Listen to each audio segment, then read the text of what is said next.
Welcome. This is the second of our two-part series with Bay Area veterans of the Southern Civil Rights Movement.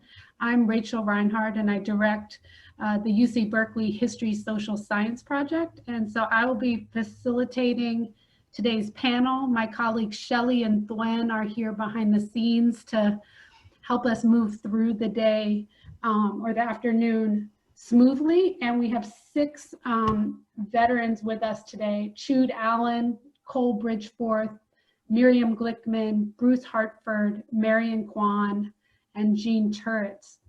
I want to do two things before we get started today. One is, I see some of you have already started to do this and saw the message in the chat.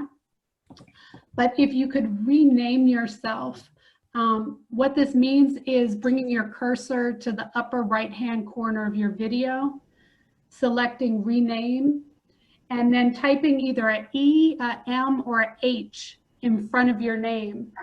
Towards the end of our program, we'll organize small group discussions. And so if you would like to speak with elementary school teachers, put an E.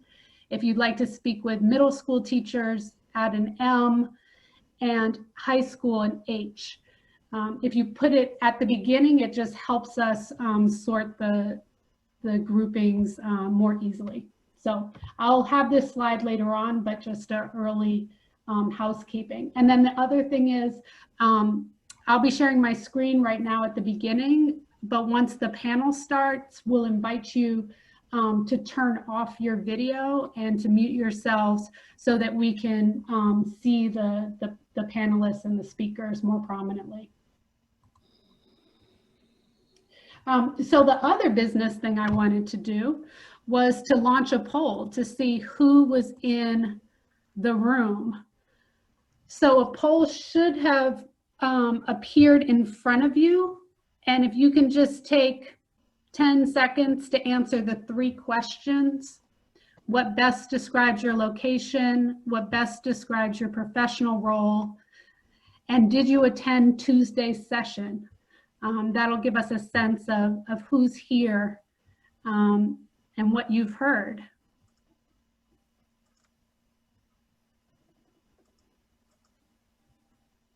We have about 2/3 of you who have completed it. All right, I think that might be.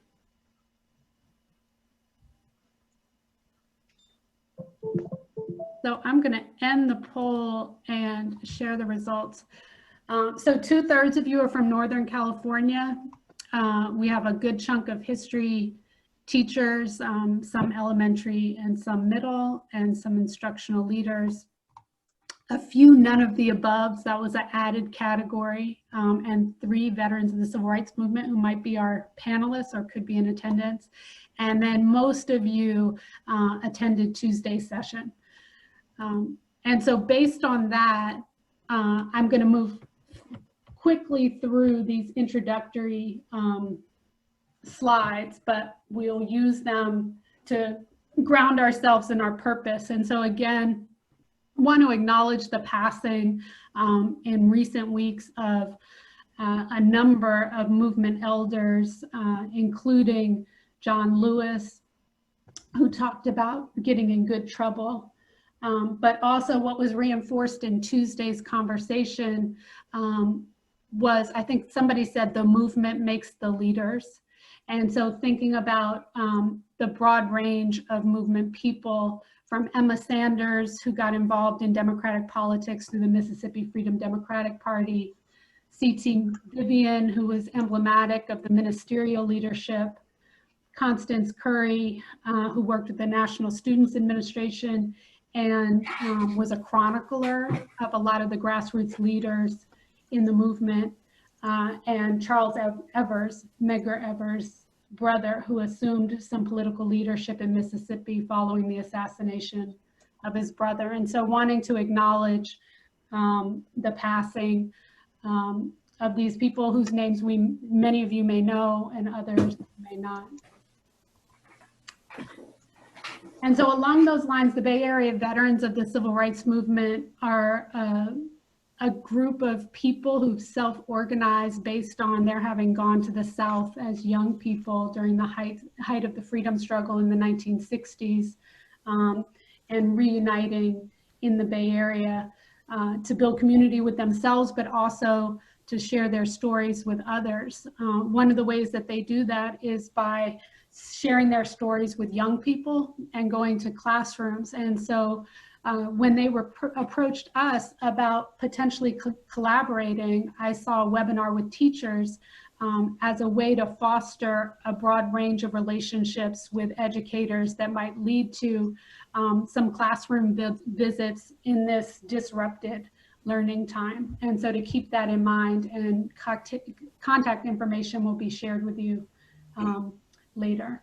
So some of the folks in this picture are with us today, and I'll remind you of that on one of the next slides.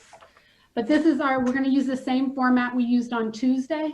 So we'll have a panel discussion with the veterans who are here with us. Then we'll have a period of Q&A. So either from the questions that were submitted with registration or that come up in the chat, feel free to ask those questions.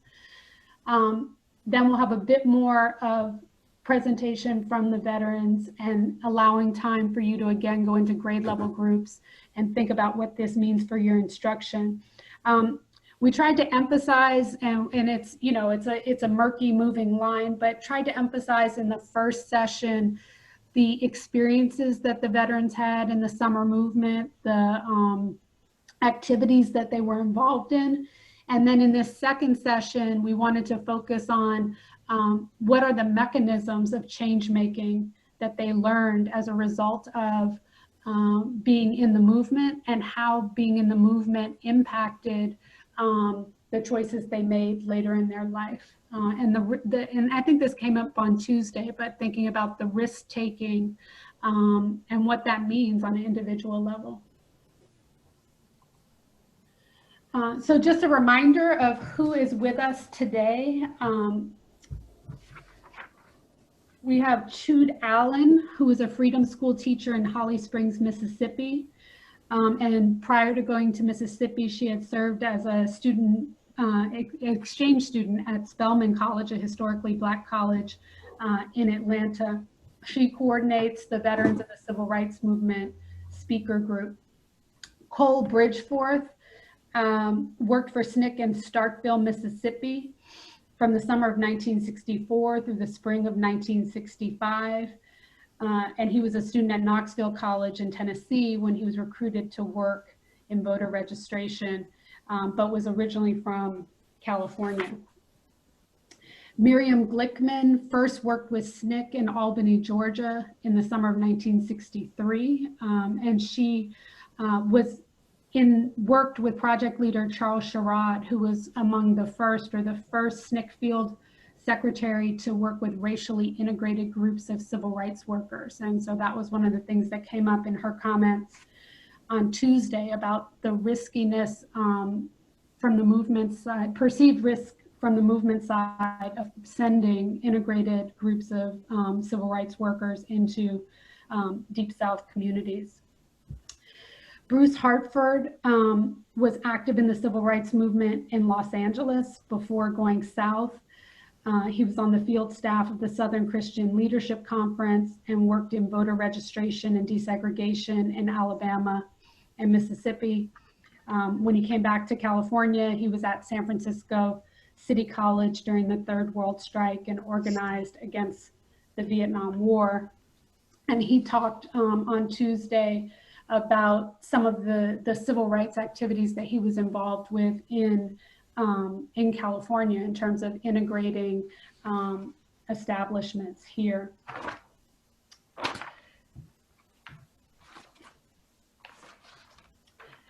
Marion Kwan worked with the Delta Ministry in Mississippi in the summers of 1965 and 1966. She worked on voter registration, attempted to integrate a swimming pool, and the University of Southern Mississippi. She set up a summer day camp for children in Hattiesburg.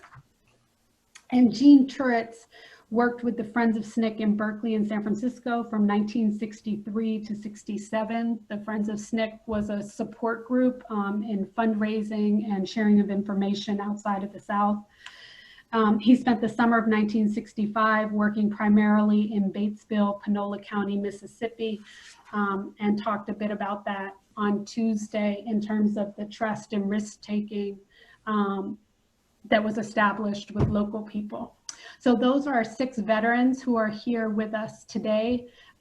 In the photos, Chute is on the far left. Cole is leaning against the wall as Kwame Ture or Stokely Carmichael at the time speaks. Marion Kwan standing in front of a building. Bruce Hartford singing. We started with a freedom song at the request of Jean Turretts, who spoke about the significance of movement songs. Miriam Glickman, and then Jean Turretts in the Musicians Action Group. So you have a sense of who we're here with today. Again, I know you saw this map on Tuesday, but just to reinforce some of the locations that we'll be talking about, and maybe the map resonates more with you today. Thinking that the veterans who are here today work primarily in Mississippi, Alabama, and Georgia. And we talked about the Mississippi Delta being in the northwest section of Mississippi. I think that one other thing that resonated with this map after Tuesday's discussion was thinking about the widespread nature of protests and activism. And so this map from the freedom rides sort of shows that sense of an insurgency, and thinking about that in the past as well as today. So just as an opening question, I shared this slide on Tuesday. These were points of intersection that I saw with the curriculum with regard to history, social science, maybe in alignment with specific holidays or commemorations. And then also in the younger grades, thinking about English language arts instruction in particular. But thinking about today's focus on organizing and change making, how do you think hearing about past efforts at organizing for change can support your work as a classroom teacher? So just take a moment, and if you could add some comments to the chat.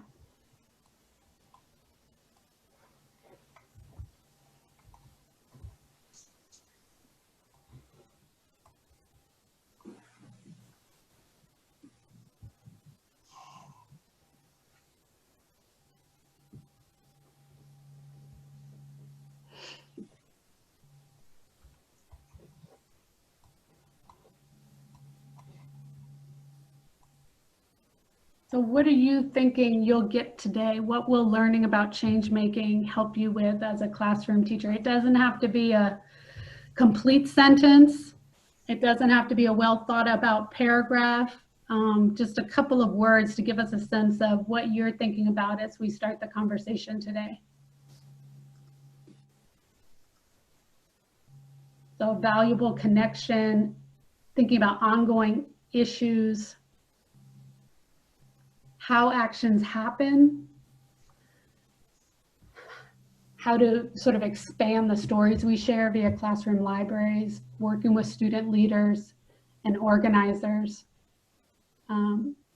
That comment about an ongoing issue makes me think about one of the historical thinking skills of continuity and change. A lot of time in history classes, we focus on change, and definitely this moment of the Black freedom struggle was a significant moment of change.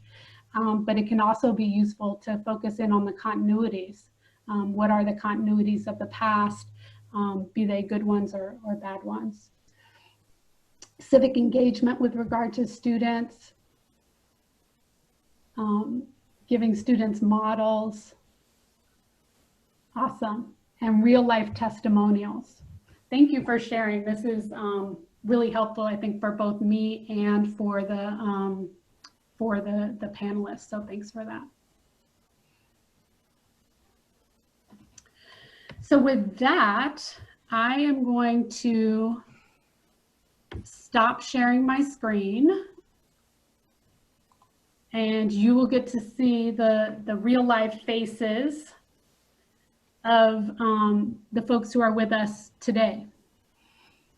So no one can see my screen? All right. I'm doing better with tech already today. So the first question, I think Bruce was going to start us off, is what do you want students to know about how change making occurs?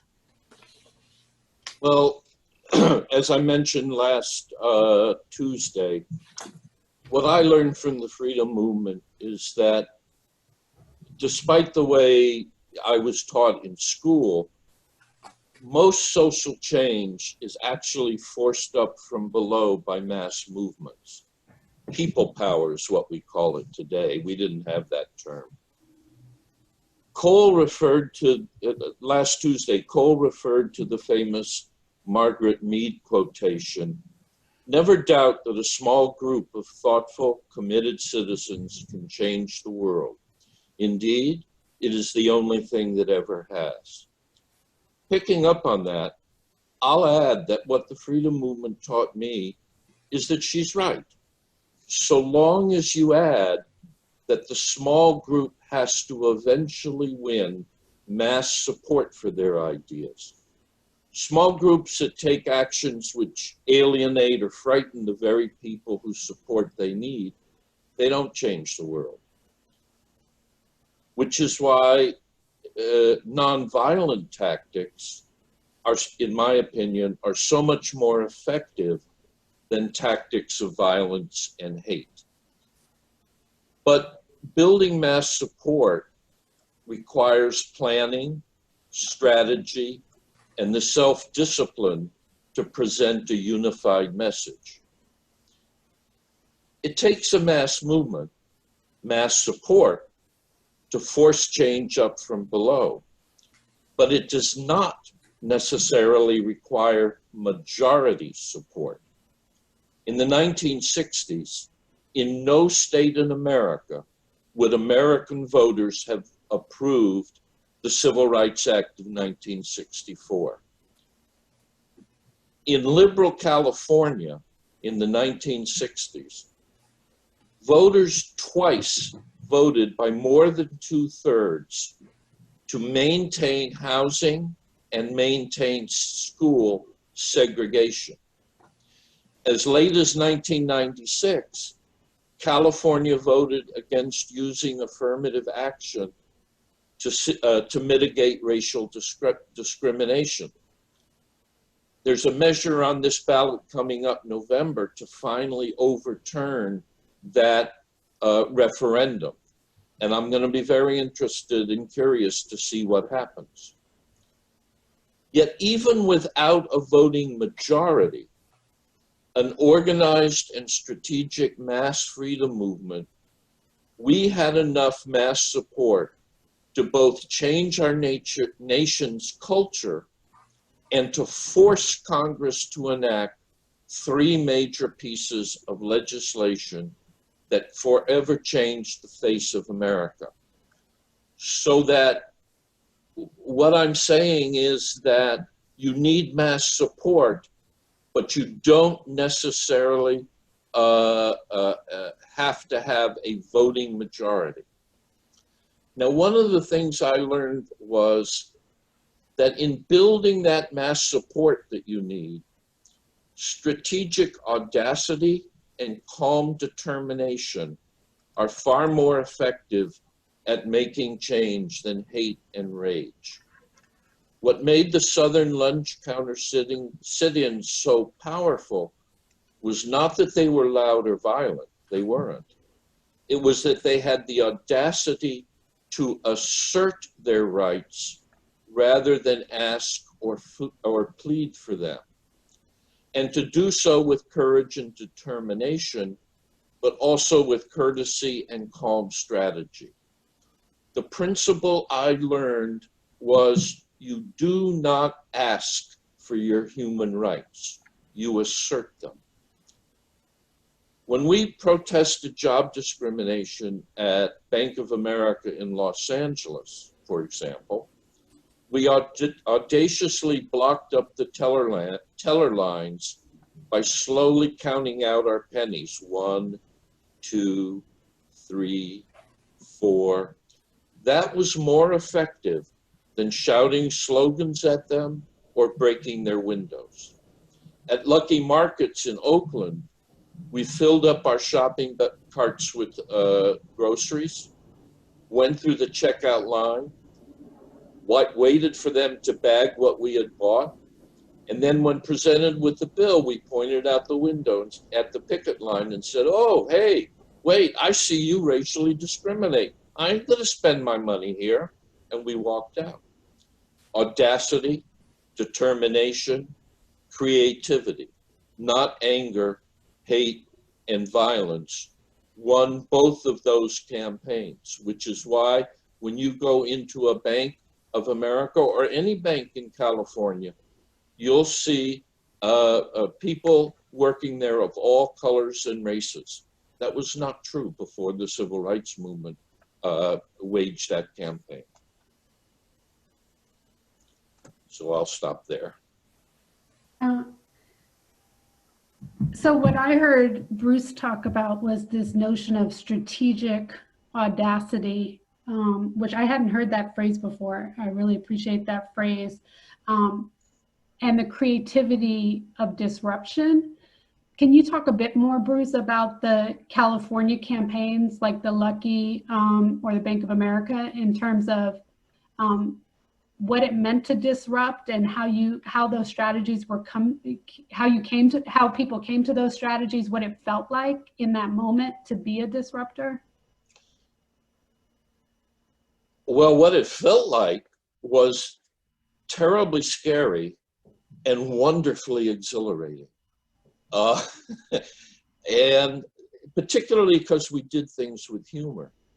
But we were forced into doing that by, first of all, the stonewalling of Bank of America and Lucky Markets.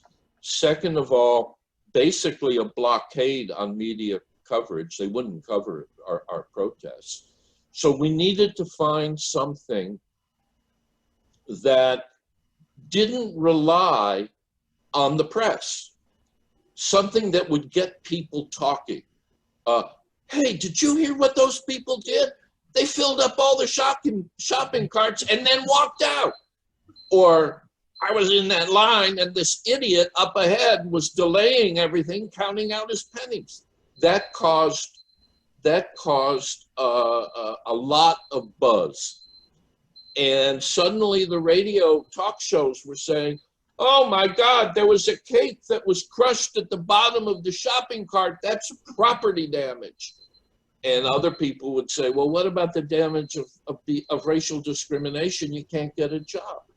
So we used creativity and audacity to circumvent the mass media stranglehold on what people heard about through the grapevine.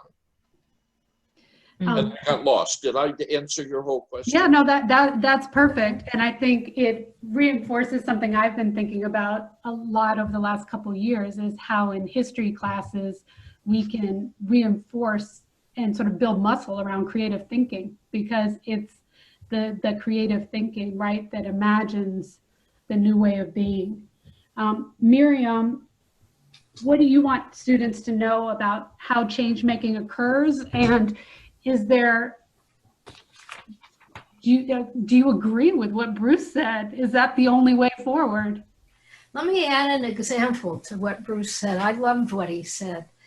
In Mississippi, in the fall of 1963, the whites were saying that the blacks didn't want to vote. They had no interest. And so, and of course the blacks couldn't even register. So of course they couldn't vote. So we held something called a mock ballot. And so it wasn't official, wasn't part of the state. We put up black candidates and we got votes from the black community, and we got 60,000 some people to vote. as a way of showing the country that blacks did want to vote. So another kind of creative idea, I never would have thought of that, but it turned out to be educational to the black community, and a way of showing that the whites were lying about all this. Anyway, so that's just in addition to what Bruce did.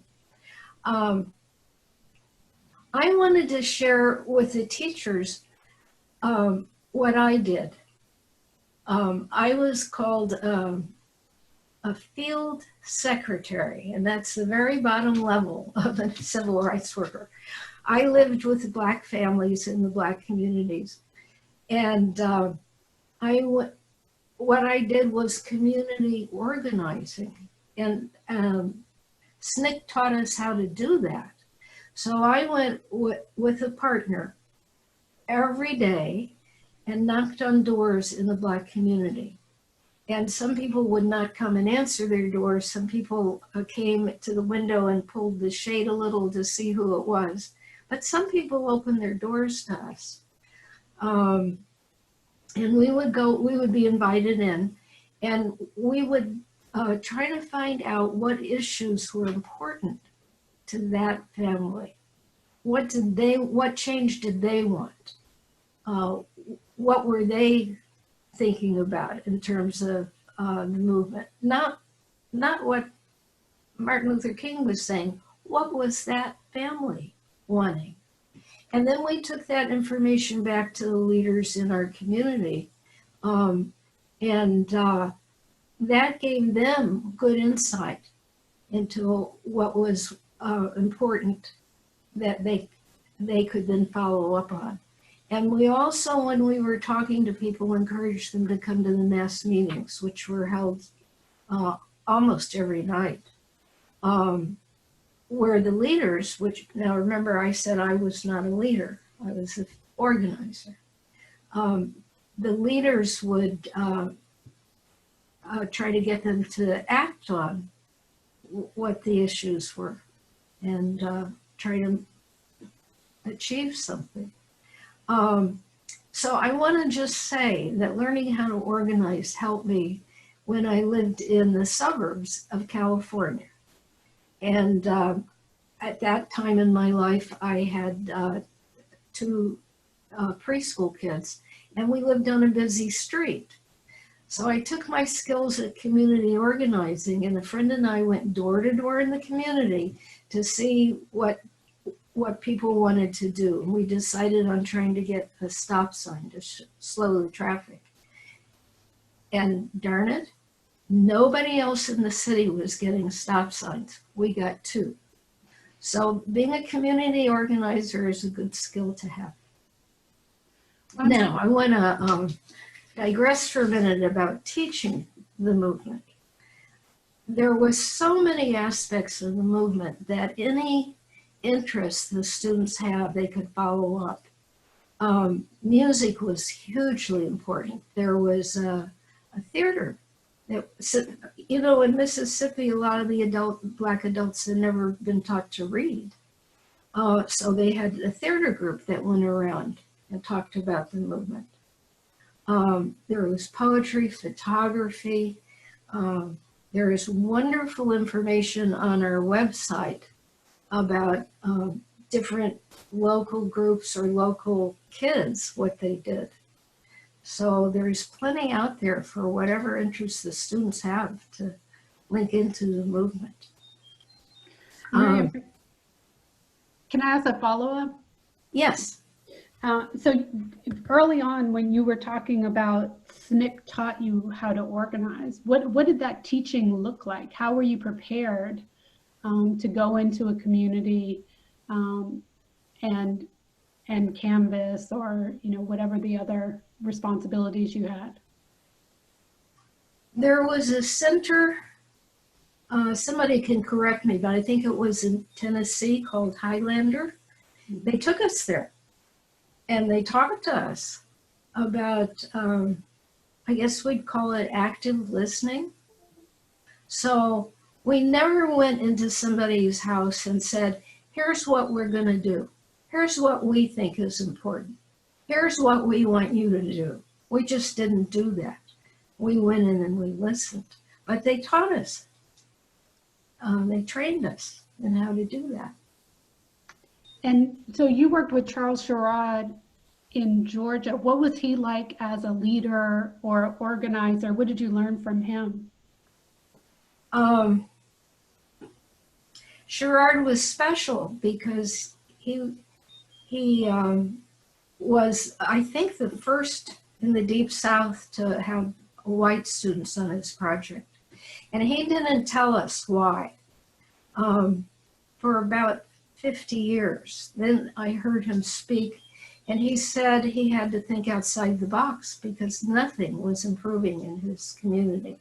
Martin Luther King had been down there. There had been mass arrests, and the whites would promise, but then they wouldn't change anything.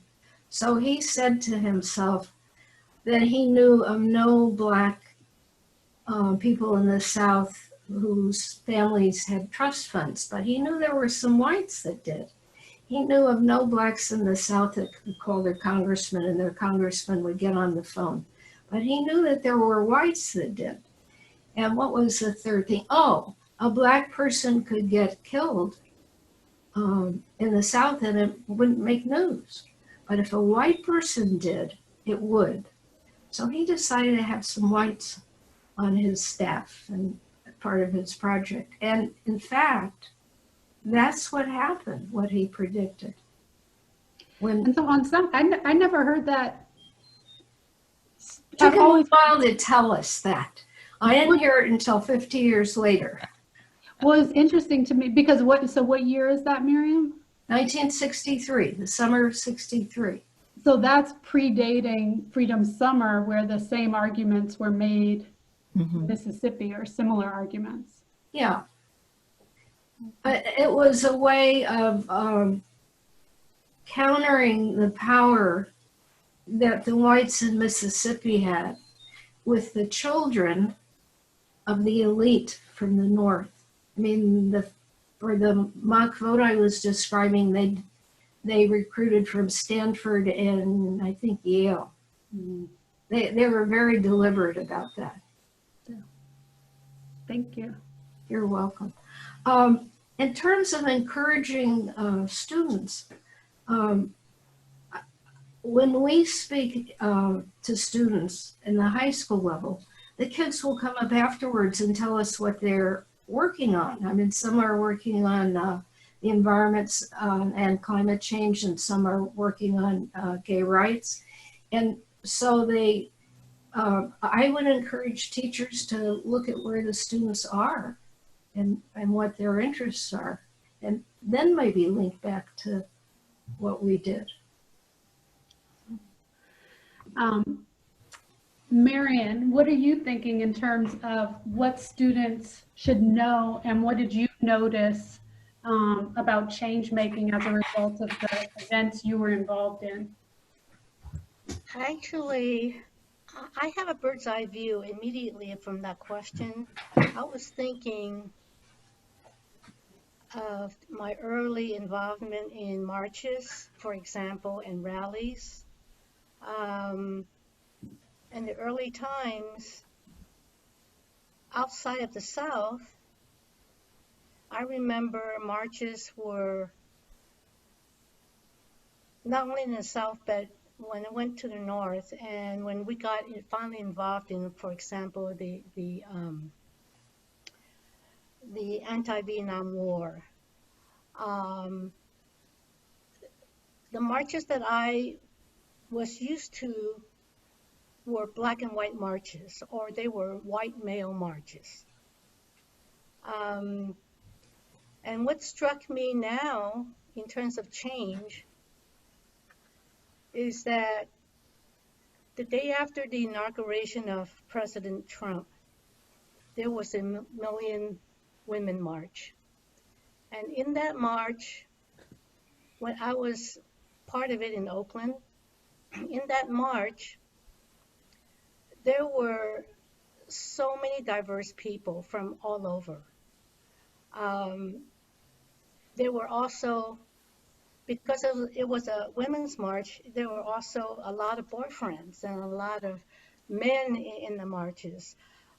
There were IG, BTQ. There were a lot of gays and trans people there. And the greatest excitement I had about that march was I saw a family, an Asian American family, a young family with an infant in a stroller, and I was so shocked that I went up to him. I was so excited. I was like a kid, and I went up to him and I said, "You look like me, but when I was your age, I seemed like my family was the only Asian there in the marches, and here you are. I'm so glad to see you." And I started talking and talking, and I couldn't stop talking. So to me, I just want to say that I'm really impressed with what's happening with the young people today. That they are marching, and I couldn't get my daughter out. I'm saying, "Hey, you're going to catch the virus. Do you really want to go?" She says, "Yes, I'm going. I'm going." This is okay. Okay, be careful. So things are happening, and I'm really feeling that things have changed. That's mainly the vision I want to leave with you. Can I ask you an unrelated question? Can you tell us a bit about the Delta Ministry and how you ended up working specifically with the Delta Ministry and what the Delta Ministry did sort of in relationship to SNCC or separate from SNCC? Okay. Through a long indirect route, there's a place called Cameron House. It's a Presbyterian settlement house with a lot of activities for young people in Chinatown, in San Francisco's Chinatown, where I grew up. And it's church related. I was so tired of being in San Francisco's Chinatown that I needed to get away. And one of the staff people was from that church, was working there temporarily in San Francisco, and she went to a school, a church-related school in Nebraska. So it says, "Hey, I want to go. I don't know where Nebraska is. I don't really care. I'm just going." And so just before I graduated in 1965 from there, I was only there for like 2 years. There was a teacher, a professor, who was talking about the fact that that he just came back from a place in Mississippi, and this is what's going on, and so he described what happened to him during the civil rights period, right after the voting rights and everything else. Not the voting rights, but the civil rights bill was passed. And so he was talking about what was happening, and he was also a minister who's related to the Delta Ministry. And the Delta Ministry was the only church-related civil rights group in the entire nation. It was sponsored by the National Council of Churches out of New York City. So I said, "I'm going to go. I don't care. I don't know anything about SNCC. I don't know anything about COFO or CORE or SCLC. Because I was exposed to this one professor, that's how I ended up there." The nice thing about that was that the Delta Ministry was very open to working very closely with all the organizations that were there. And on Mobile Street in Hattiesburg, I could name all the offices there from the other civil rights groups, and we all sort of come in and out of each other's offices. We were with each other's at each other's meetings, and so we became very much a part of the civil rights group, and that's the long of it.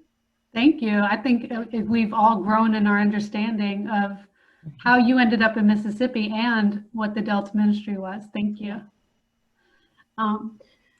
Jean, what do you want students to know about change making, and what did you notice about change making, or what did you learn about change making based on the events you participated in? Well, I wanted to start off by saying that one of the things that I think is important is to look to what you yourself have been able to do. And that I think for the teachers here, I wanted to recognize that during the past year before the pandemic, teachers around the country were really one of the most movement building groups that was happening. In that, starting in West Virginia, teachers came together, and then in Chicago, and then in Colorado, and then in Los Angeles and Oakland and Berkeley, teachers went out on strike, not only for issues of their own, wages and stuff like that, and for working conditions, but around the issues of education. And I know in our marching band, I played with teachers and students in Oakland and Berkeley and Sacramento. So that I think the teachers should look to themselves in a way about the questions of how were they movement building, because they were really, starting with the West Virginia teachers, it was astounding to see this group in a place that nobody expected such organizing to take place, popped up and had quite a fight, which drew in the support of the community, as did teachers in Chicago and in Colorado and in Los Angeles and here. The coalition of parents and students and these teachers was kind of phenomenal. And so I think people should look to what they have done and the reasons they have done those things as being an important part of movement building. I think that also the elements of how you teach and involved in what your students are asking for or what they need. What tools do you work with? I mean, I look back after the Voting Rights Act was passed, Mississippi's traditional voting registration form was eliminated. And that was a form which required you to give an interpretation of the state constitution, which, whether you answered that correctly or not, was at the discretion of the registrar. And of course, no Black person was able to do that adequately. But even with the new voter registration form, which required minimal amounts of reading and signing your name, a large percentage of people in the Black community could not do that. And the question, and so they came to school to want to learn. Adults came after working in the fields from 5 in the morning till 8 at night, would come to a school to learn how to sign their name, how to read the questions. And one of the things that became apparent were people who had been working with a hoe, not only for hours that day, but for weeks and months and years before, whose hands were big and strong and unable to hold a pencil. And to look at that we had to realize that maybe you had to get bigger pencils. I mean, I was a carpenter for many years, and carpenters who have big, strong, ugly hands also use, carpenters' pencils are about twice the diameter of regular pencils. So giving people in those schools those pencils enabled them to be able to write their names. And so that's a very simple example of what kind of tools do you need to provide for students to begin to learn the things that they want to learn.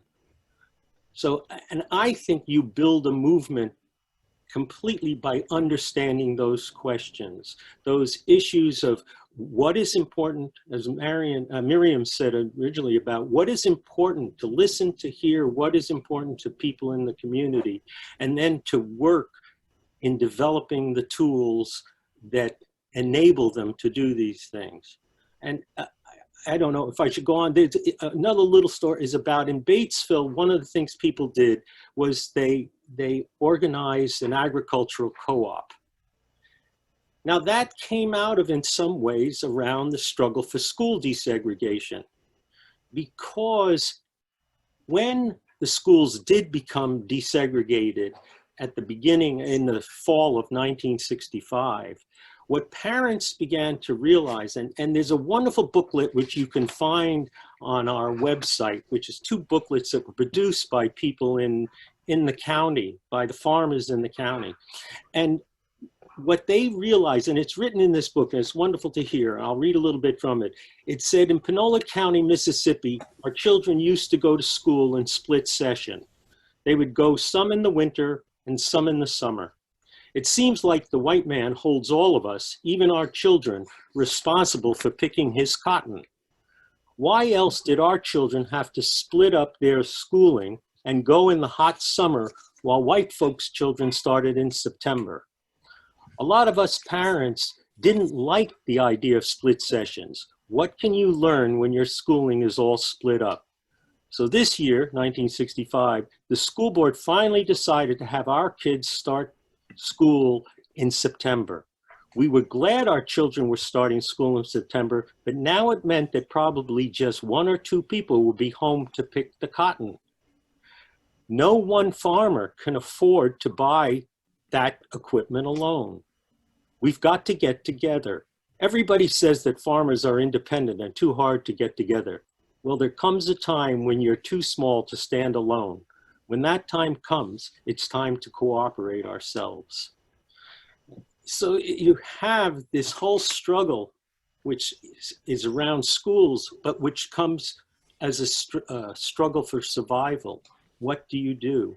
And I think that's something teachers are seeing right now, as we went from early in the pandemic with everybody saying, oh, how it's amazing. Being home with our children is impossible. You know, how do teachers put up with this every day? To the point now where some people are thinking, well, teachers are just, you know, childcare workers. And so this whole idea of learning how to work with the ideas in the community and start to have an understanding and organizing with that is how you build movements. Awesome, thank you. Oh, can I just say, so you could get those booklets to see if people are interested. I'll put it on the chat, you know, the website. Awesome. Cole, what do you want students to know about? Excuse me, Rachel? Yep. I can't hear anybody. What's happened to me? Am I the only one that can't hear? I can hear. Did you hear Jean? I wonder if Jean's video. No, I mean, we heard it. I can hear. Did I? I think it's just the volume on your end, Chute, is the only thing I can think. I'm still not hearing. Oh dear. We hear you very well. Should I go out and come back in or? check the lower. Can you hear the lower? Is there any video or mute that you were playing with? I think she left. Okay. So while Chute figures, or while we figured that out for Chute, Cole, what is it that you want students to know about change making, and how did you learn about that based on your participation? Well, I would like for students to, at least this is my belief, you know, that change is an inside out job.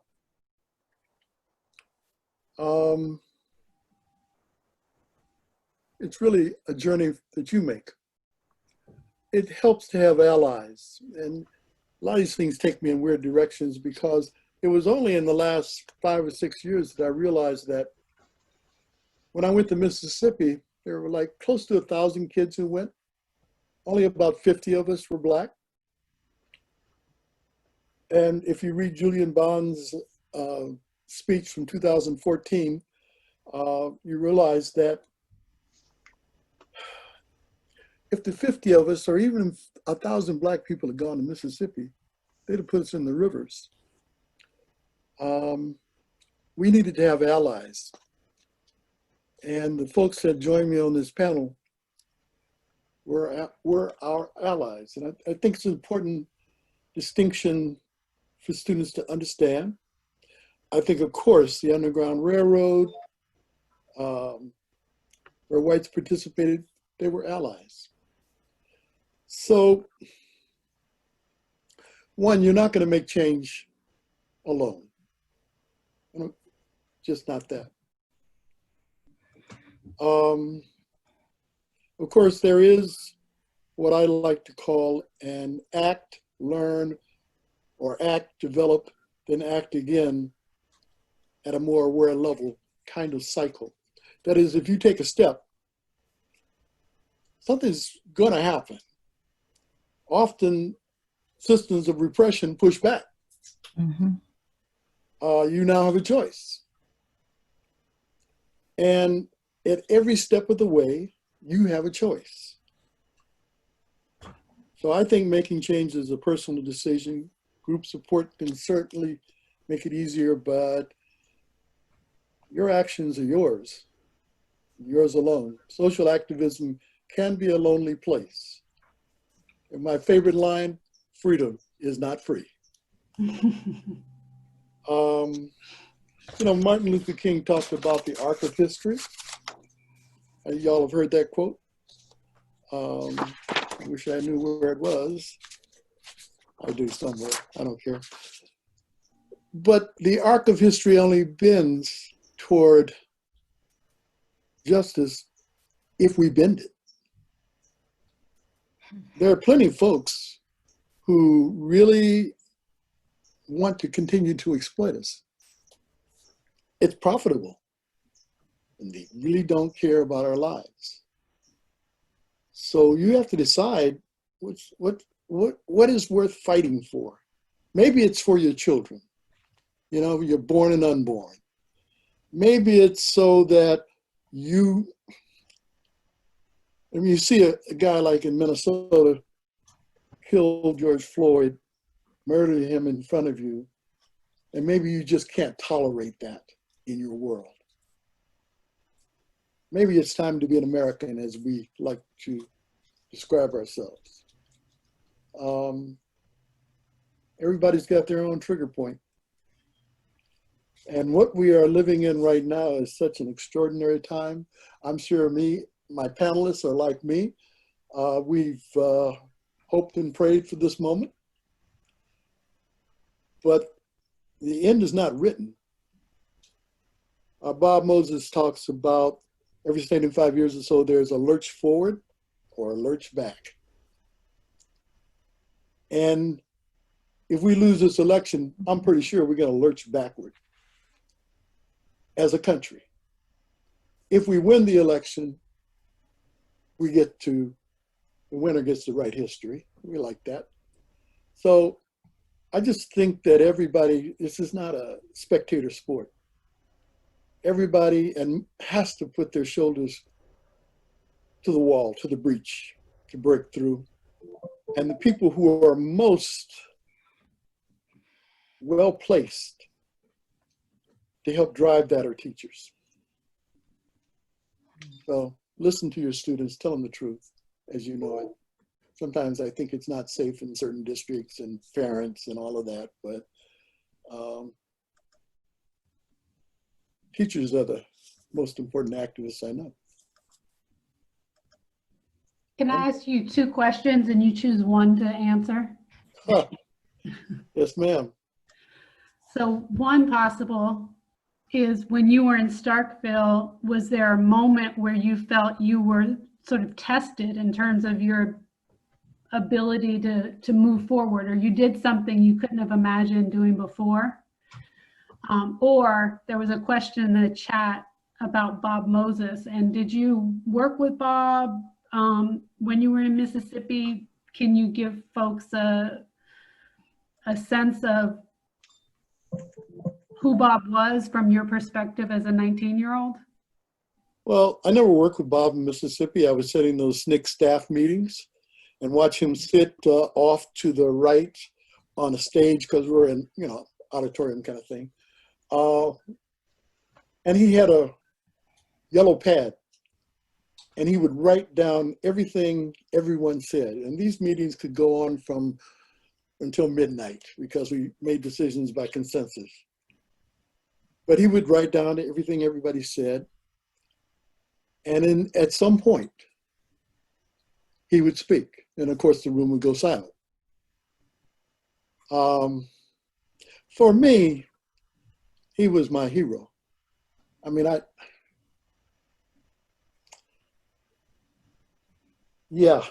not seen anyone like him. I didn't know that they could exist. Of course, I didn't know SNCC could exist. All of them people from New York and DC with afros and stuff, like, whoa, who are these people? I did get to work with him in Michigan around the Algebra Project when I was a college counselor, and I would feed math students into his programs and go to the summer trainings and all of that. He's still my hero. And for a person like that, yeah, you would risk your life. In terms of what happened in Starkville, first you're amazed at what's going on, then you're angry about what's going on. But I figured out at some point that social change is not about anger. You can drive it, but it won't finish it. Mm. You have to know what you want. You have to love something. And certainly being involved in something that you value more than yourself will change you. Mhm. I'm done. Thank you. All right, Jude, can you hear us? Yes, I can. Thank you. I'm glad you fixed that. We figured that out. So what do you want folks to know about change making, and how did you notice change making or come to be a change maker as a result of participating in the Southern movement? I want to just start by saying that one of the things that I thought about after our last session, when we'd made the point that movements make leaders, and Bruce had made, in the middle of everything else he was saying, he'd made the comment that he'd worked with Dr. King and that he respected Dr. King, and in fact he loved Dr. King. And now we've just heard Cole say the same thing about Bob Moses. I think that's important, that we remember that leaders are important, that movements may make leaders, and that movements leaders wouldn't be there without a movement, but there's still a role for leaders. And part of the thing of certainly the Southern Freedom Movement was the idea that there were leaders emerging, if not already there, in all these communities. So that it was always about reinforcing leadership, as well as, of course, in recruiting more people when that was appropriate. As a freedom school teacher, my focus was partly on helping the young people who came in to be to learn whatever it is they wanted to learn. I taught Black history, and I just want to comment to the teachers that there was no such thing in the white schools as Black history back in '64. So I didn't know Black history, and the students in Mississippi didn't know Black history, and we were given a mimeographed teaching tools. In fact, I was the one that ran them off at the SNCC office in Atlanta, but a big fat thing of teaching tools. And I was one day ahead of the students. I would read it, and then I would go in and tell them what I had learned, and then we would all talk about it and get excited and that kind of thing. So that, I have to say that one part of what we're talking about is learning what really happened, learning history. I also like the focus that Cole said about telling the truth. That these are important, these are absolutely crucial that we be telling the truth. And so that's even means when we're organizing together, if something doesn't feel right, we need to say it instead of sitting in the back and letting other people dominate the conversation in ways that maybe we really don't agree with. So students learning how to be self-expressive becomes one of the questions for teachers. I also know that many times I spoke in Kathy Emery's class on the Civil Rights Movement at San Francisco State. She became aware of how little students seem to know about how to organize anything. So it's not just how you organize a revolution or a social movement, but how do you organize A meeting. How do you write a leaflet? How do you contact the media if you want media to know? The press release. How do you take notes in a meeting? All those things. And certainly in the women's movement, one of the big questions was, how do you do public speaking if you've never been encouraged to do so? And those kinds of questions. Ndesha Ideme-Moore tells in the movie Freedom on My Mind that the first time she went into the SNCC office in Greenwood, there was a Black woman typing. Well, she thought she was just pretending because Black women didn't know how to type, which mean, and so she's, she was so surprised as a poor young Black teenager that it was possible to learn those skills.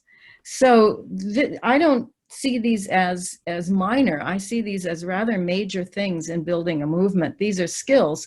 Now, teachers, I would recommend also that you look at the whole discussion about the Selma to Montgomery March that's on the website, because Bruce has taught me a lot about what it took like to feed and sleep people along the way. That becomes a question. And we know with any demonstration, there have to be people that are ready to help anyone who is physically becomes in need. We know that this is even independent of the question of nonviolence, of just being there to help direct things. When we add to it that we believe, if we believe in a nonviolent demonstration, then there's an added question that everyone has to be trained, first of all, in the methods of nonviolent direct action. And there have to be mechanisms set up about what are you going to do when someone goes in as a kind of anarchist, violent person and wants to do something else. How do you deal with these things? These are things that all need to be learned in order to have effective social action. In addition, one of the things that in our trainings in Mississippi, before we went to Mississippi, in Oxford, Ohio, Bob Moses made this comment one day to us that even though people in Mississippi, and especially the young people we'd be working with, might be slower in how they spoke and in the time it took for them to process, it didn't mean they were stupid. I think that's just key. Undereducated people are not dumb. People who were illiterate are not stupid if they've never been taught. And people who think and speak slowly do not need to be rushed. Rather, we need to slow down. And an interesting comment there is that in Unita Blackwell's autobiography, she comments that in '64, which is when she first got in contact with the movement, one of the people, excuse me, who came to her very small little town was a Northern Black man, and they couldn't understand him. I think that's just a great example. They couldn't understand another African American because he spoke at a different tempo. And, so it's really, these are kinds of things that students can learn. Awele asked me last time to talk a little bit about theater. And how much time do I have, or should I wait? You're fine. I was going to ask her question. I have it here, Awele. Okay, I will. I worked in Holly Springs, and I had the privilege to assist a teacher who was what we would have called an older woman, meaning she's now the age of my son, middle-aged, in her 40s probably, Debbie Flynn. And she came from New York, and she was a professional teacher. And she had developed this mechanism for helping her students in New York that she then brought, which is to help them develop a play. And what she would do is encourage the kids to talk about what did they want to do the play about, begin to make up things to say, and then she, in Mississippi, she would then go back to the Freedom House and type up whatever it was. But it was a couple weeks before she ever typed anything. And they developed a play called Seeds of Freedom, which is on our website. And I hadn't read it in a long time, so I read it before today so that I could speak more eloquently about it. And I do encourage you teachers to look at it. One of the key things I noticed this time was that the students in doing this play about how they thought Medgar Evers' family would respond to his being murdered. And then a bit about, in terms of communicating, then what happened in the 2 trials where there were hung juries and they could not convict him back then. Subsequently, he was convicted much later, but back then he got away with having killed Medgar Evers. And so they developed this whole play about how, how they thought the family would react, how the community, and there's a we in it. And that's what I want to stress. You cannot read this play without being aware that they are talking about being part of a movement, and they are talking about being part of a community. So when Cole raised the question of making that decision, maybe to get involved in having a vision, it's clear that these students see themselves as part of something much greater than themselves and even their own families. They're part of a community, and they're part of a movement that's going to make basic change. I just, looking back at it and realizing how much today this issue of community is key. Marion last time also spoke so much about how the community in Hattiesburg and the community, in Chinatown were similar. But today we don't talk, except in the abstract, we don't talk as much about actual concrete community. And that's really struck me that Marion, that you had that sense of the community you were in. The students have that sense of community in their play. And I think that the model could be used today with students thinking about whatever it would be that is the issue for them today, this idea of talking about and then working through together with the help of a teacher to actually make a play. These students in Holly Springs did it to their parents and community. And then they went to Meridian, to the Freedom School Convention at the end of the summer, and performed it for representatives from the other freedom schools. And then in December, they brought it up to New York City and gave 3 presentations as fundraisers for the movement. So there's a lot that reaching out, that starts with the group being creative together and then reaching out and touching more and more. I have a clarifying question about that. So in the play, it was not just creating the play, but they were also sort of imagining a new future. Is that? Yes, and part of it's the vote.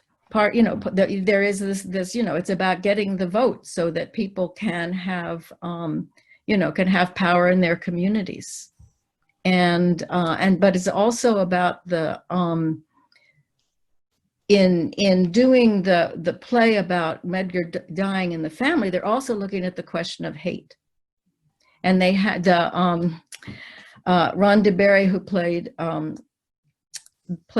the son, Medgar Evers' son. There's a little scene where he's going, I want to just kill some white person. I just hate, white people. And the young woman playing Mrs. Evers, and she wrote her own part. I happen to have written that down. She wrote her own part, and she's saying, no, it can't be hate. And she in particular says, if you hate, you've destroyed what your father stood for. So I don't know if that answered your question, though. I'm going to act like it did. Okay. What I want to do is invite you to share a bit in the chat of what was something you heard from somebody else, what was something in the discussion that was really useful, and did any new questions come up? So we just take a couple minutes and share with the larger group what you learned or thought about in your smaller group.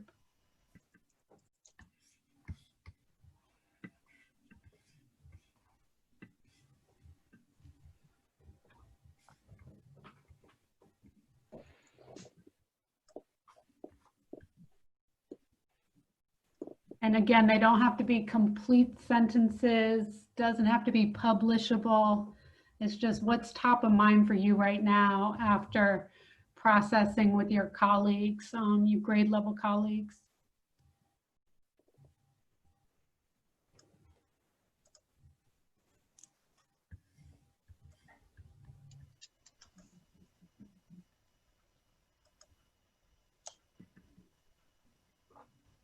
Interesting. So how do we teach patience to young people in a time of instant gratification?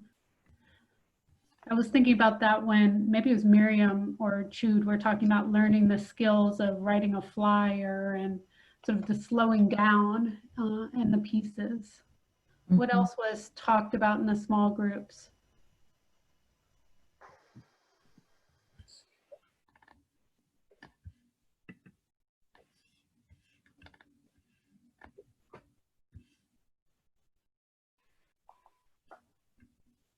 Yeah, I wonder if one of the panelists, as the chat is filling up, this question about someone said the significance then and now of nonviolent protest, and then someone else said, how would the panelists suggest we respond when people criticize current activists for being violent?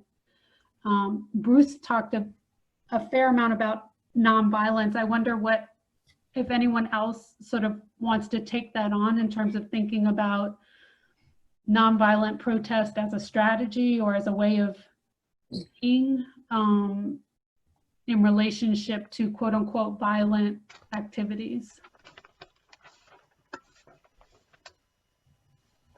Any panelists want to take that on? Well, I'd be happy to answer it from a slightly different point of view. I mean, angle also is that students once, and somewhere in the Valley, interviewed me for something they were doing around the question of the women's liberation movement. And one of the questions that their authority figures gave them was, you know, weren't we at times a little too extreme? And I found myself finding that very easy to say extreme. What could be more extreme than allowing men to rape women? What could be more extreme than paying women, you know, half of what you paid men? In other words, I went to the issue. And I feel the same in many ways about now. I was reading something my nephew's wife had put up, because she has many conservative friends. They were from Tennessee. And it's all about trying to respond to the violence. And it seems to me, the first thing with the violence is who's doing it. Are they agent provocateurs?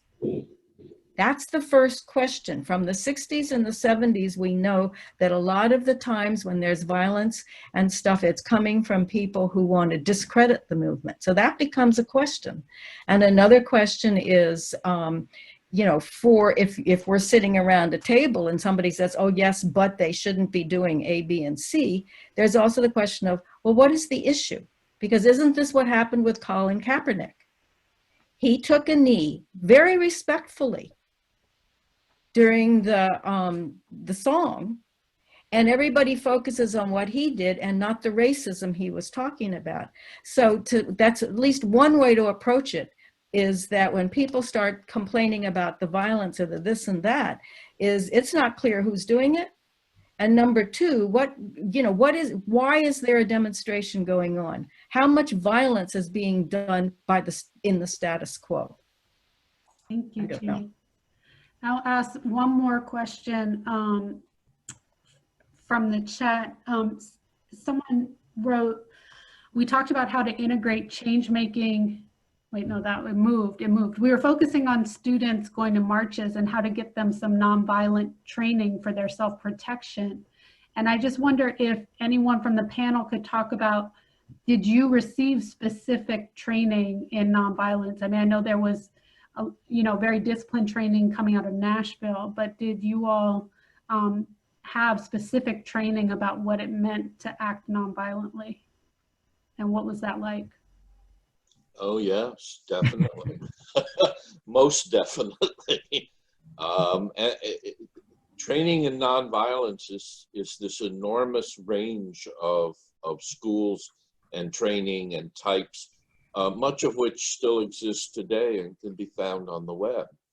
One of my jobs in SCLC was I was a nonviolence trainer for protesters. But the training I offered was not in the philosophy or theory of nonviolence, but how to protest without getting killed, or beaten up or injured. And I'll say, you know, the truth is, it saved my life. When the head of the Crenshaw County, Alabama Ku Klux Klan put a .38 pistol to my head and said he was going to blow out my brains, it was the training in nonviolence that I had first learned and later taught that saved my life. So I think we all, you know, and the people who went to Freedom Summer, Jude and Cole, can talk about the nonviolence training they had in at the orientation in June. Cole, do you want to talk about that? Anything from the training in Oxford? Better? Yes, much better. Much better. Yeah, you know, they tried to teach us about the nature of Mississippi, but my analogy is that you don't really know what fire is until you get burned. Certainly the disappearance of Goodman, Swarner, and Cheney kind of got our attention because I was going to Columbus and I was only 50 miles north of Neshoba County. And then the admonition, don't go any place alone at night. You disappear into the Mississippi night. Yeah, you start to get your attention. I've never been on a nonviolent demonstration. We didn't do that stuff on the ground in the small towns. I do know about where anger can take you. It can take you into a dark place, a deep hole. The abyss is what Nietzsche calls it. And it can change who you think you are. And I find it ultimately self-destructive. I think that anger burns in both directions. You may burn down your enemy, but you certainly will burn you and the people that you love. So that's kind of, it took me a while to really sort all that out, but I am certain now that violence is not a way to go because your oppressor's always got more guns. That's for real. And I see these people who are acting violently in the current demonstrations, and they may be agent provocateurs. In fact, there's one that's been outed. He was actually a right-wing person trying to incite violence. And maybe you're just, we had crazies. We had people who have been driven mentally off balanced and took that opportunity to express themselves. We had people who come into our meetings and try to convince you to do something that you would never do. You know, I mean, the FBI uses that as a tactic to get particularly Muslim Americans entrapped. But I think somebody said in the chat, you have to help people figure out how they can channel their legitimate anger into productive ways that doesn't destroy themselves and their community. I don't really consider that nonviolence. I'm like, you're in a war, you better learn how to fight, you better choose your weapons. Because these people will kill you. And as we see right now, they're about the business of killing people over money. Thank you, and thank you for the reminder that I remember on Tuesday you had talked about how local people arm themselves, and there was a different relationship to nonviolence. So thank you for that reminder.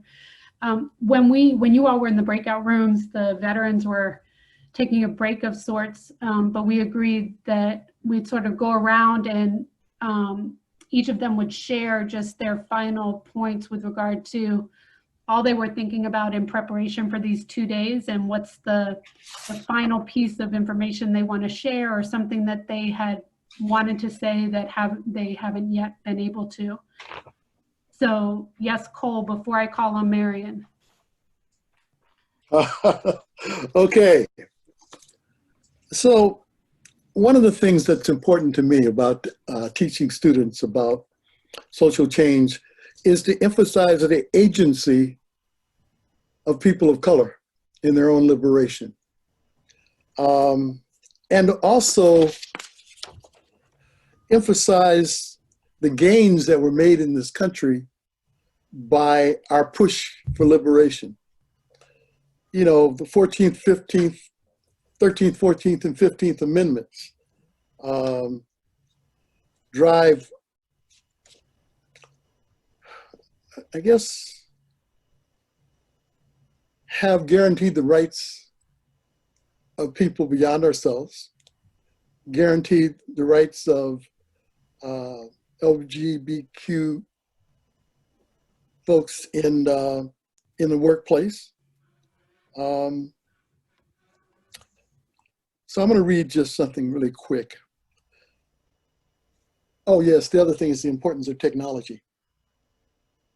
That the printing press made the slave narratives readily available.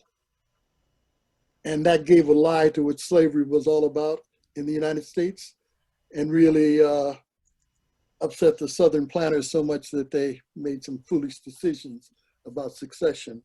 Certainly with our citizens journalists now, that 17-year-old young lady who took the video of George Floyd. And I'm not a historian like one of the people on this call is, but I can see, black and white TVs in the 50s and 60s brought Mississippi into people's living rooms. So I think that young people have more power than they know, or maybe they do know, but they ought to use it. The voting, active voting is responsibility. Oh, there are two more things. It is said that African Americans, by scholars like my wife, were the first people to write themselves out of slavery. Henry Louis Gates, please. Oh, Henry Louis Gates, yes. And that, I can't do it. The Union could not have won the Civil War without 200,000 African American soldiers and sailors who fought in the Civil War. Many of these soldiers were men and women who escaped from slavery, and when the opportunity presented itself, returned south as soldiers with thoughts of freeing their families. Of course, the movie Harriet really was finally demonstrating about our agency. But I think that the narrative that we have been saved, and that's what that thing, the Voting Rights Act, where Johnson and all the white men are signing, that image takes away our narrative and doesn't tell our kids that they have the power to change their lives. Thank you. All right, Marian, I'm pass the mic to you. What are the final things you want to share? I just want to end with on this thing about this part about teaching students about change. There's just two little things I just want to mention. One, there's two words that comes up for me. One is change comes slow, and change can be unexpectedly resurfaced without us knowing. And I'm thinking again about what was mentioned earlier, Colin Kaepernick, the former 49er quarterback.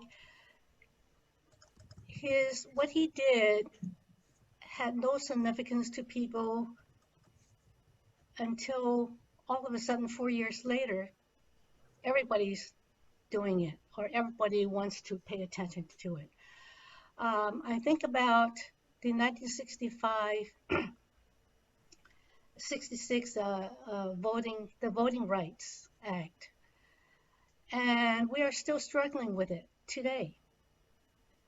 So my point is that we needed those actions, but what students can understand is we don't know where it's going to go in the future, but we are on the right side of justice. We are bending towards justice. And the important thing is what we do right now is really important. Without us being active in the movement, being aware of what's happening, that we can't say for sure how it's going to end, but we are on doing the right thing. And I think, I think of kids and I think, okay, they watch television in 1 hour, everything gets solved. The crime is solved, and everybody goes home happy because justice is served in 1 hour. But maybe justice is being served because we are pushing it. And it's because of our movement that it continues, it doesn't die. It's just a play about timing and about time and about patience and endurance. That's all. Jean, Bruce, or Jude, can I invite one of you to go next? Well, I'd like to say one thing. If I were to teach students one thing about how change making occurs, it would be that it starts with courage. Courage was the inescapable requirement of resistance to injustice, and it still is. And we may be going into a period in the next few months when we are all going to be challenged to show courage. When we speak, we're always asked, weren't you scared? And we used to sing, we are not afraid. But we were afraid. We were always afraid. Courage isn't the absence of fear. Courage is doing what you know, even though you're frightened. But there are two kinds of courage: physical courage against physical danger, and social courage to take a stand. Social courage is much harder. It's much more difficult to achieve than physical courage because you have to take a public stand for what you believe is right, even when others, in your family or your friends, and particularly those in authority over you, don't agree. Your social courage is to take a stand against the majority. But all kinds of courage can be learned through training and practice. And the most important thing to know about courage is that it's highly contagious, far more so than any COVID virus.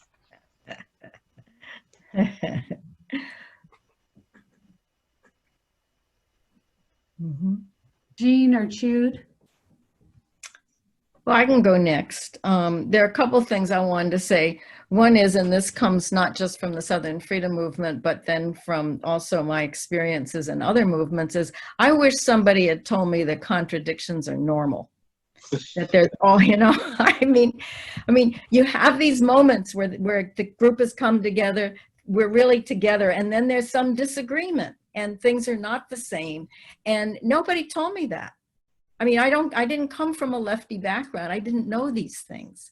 And so that was very hard to accept, that we were not going to be on the same page, loving each other every day in exactly the same way. We were going to have to learn how to have differences and still have mutual respect, which it seems to me is one of the things teachers also can teach students, is how to listen to each other and to treat each other with respect, even when we don't agree. Now, I don't happen myself to agree that every point of view is equal, but I do think, like in a classroom or in a discussion group, we can still treat each other with respect. So that would be the one thing. The other thing I just wanted to add is there is a cost, and we talk about that. It's in some ways was clear in the Southern Freedom Movement because of death, but I just want to end with saying that when I reread the play today, Seeds of Freedom, and went back there, I realized how much I had not been able to go back to that play for so many years, because while we were preparing for that play is when Wayne Yancey, one of the Black volunteers on our project, was killed. And we heard about it when we were all together. So that play always has, for me also, that memory of the word coming that he had been killed. He's the fourth person to die that summer. Never was clear whether the car accident was set up or not. It was never clear. So what I also want to say, if you read that play then, is all those students who are so excited about what they're doing know concretely that you can die because one of the people on our project had already died. Thanks. Thank you. All right, Jean. Well, I guess for me,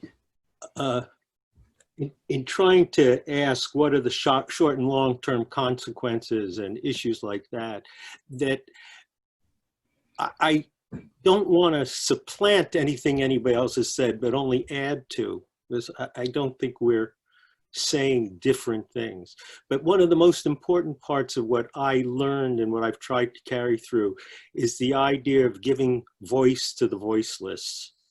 How do you enable those whose voices are not heard to be heard?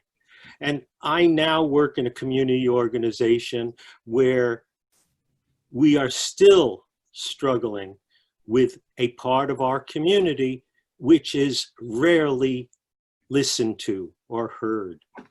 So that when, even at the level of when a street is dirty in front of a person's house in South Berkeley, they don't come as quickly as when they come in the more white part of town or the more affluent part of town. And that's true, I'm sure, in most communities, that there are still people whose voices aren't heard, and they are primarily people of color and poor people. And so that I think that what we were doing in the South and what we learned in the South was how to enable those people whose voices hadn't been heard or listened to be heard. In some cases, it was through the whole fight for voting was to be heard. Now people have the vote, but often are still not heard.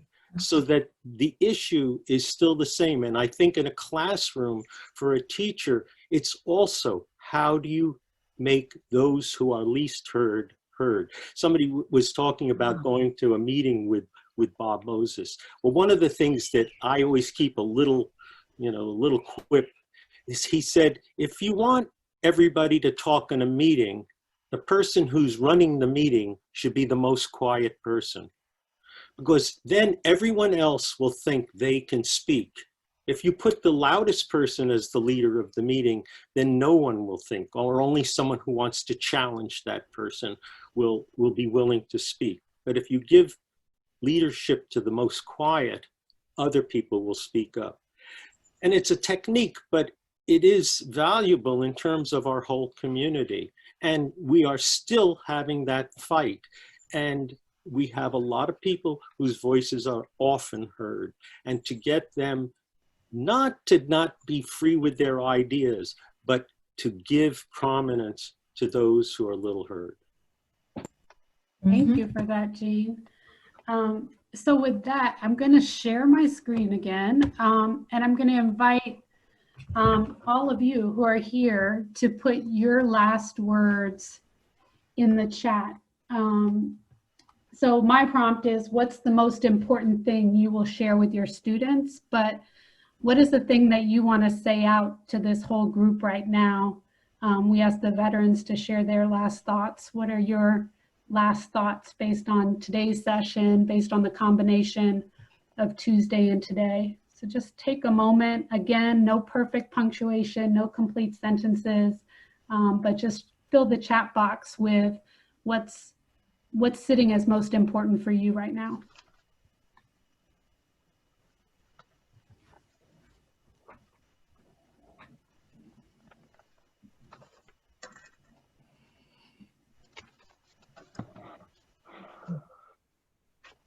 Thank you, Teacher Johnson.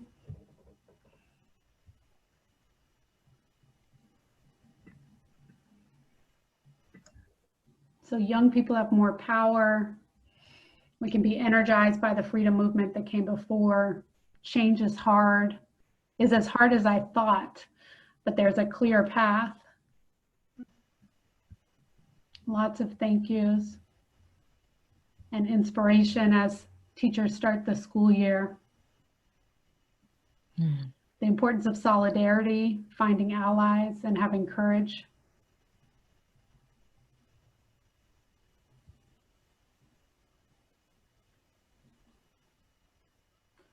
Stop our short attention span and work to fix injustices. Listen to my students and their needs. Give them a voice and guide them in an inquiry into their passion.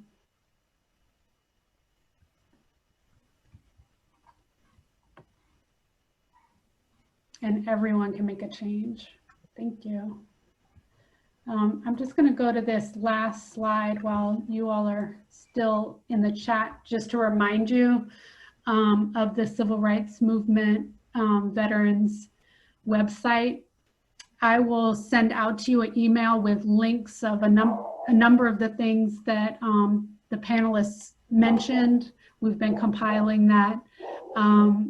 And we have the video of the first session is on our YouTube channel. I'll send you a link to that. And in the next few days, sorry, my dog's barking, we'll put up the next video. So those resources will be there for you.